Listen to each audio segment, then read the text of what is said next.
On your corner in Harford County tonight, the 17-year-old who survived a car crash that claimed the life of his girlfriend is now out of the hospital. That is according to an online fundraiser for Zach Griffin. We have been following this story since the crash in Bel Air back in mid-September.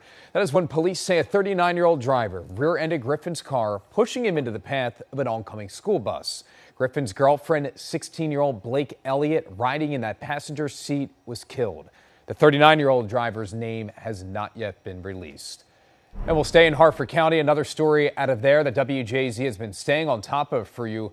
A highly debated book took center stage again in the county tonight as the author of the novel Flamer spoke to a sold-out crowd in Bel Air. And this event comes months after the school district banned that book. Tara Lynch joining us in studio tonight. And Tara, the author's event taking place during National Banned Books Week, which does highlight some of the challenges bans like the one on Flamer in Harford County.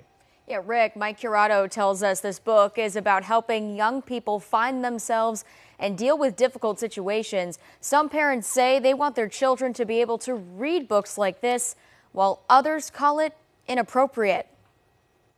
I know that there are kids out there right now who are going through exactly what I went through. For months now, the illustrative novel Flamer has come under fire in Harford County Public Schools. The board banned it during a closed-door session in June.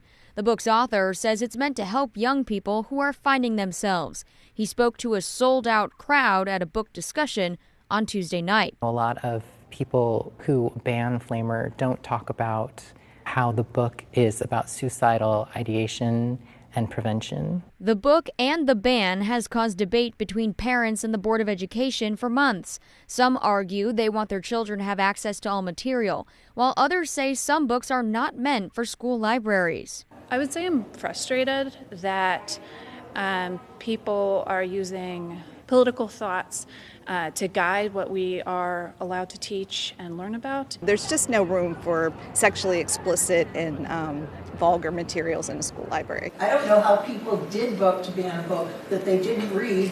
The overwhelming and offensive and crude language and graphic sexual nature is inappropriate for students. Moms for Liberty Harford County sent a statement to WJZ saying in part, challenging the placement of obscene materials in school libraries is not censorship or banning.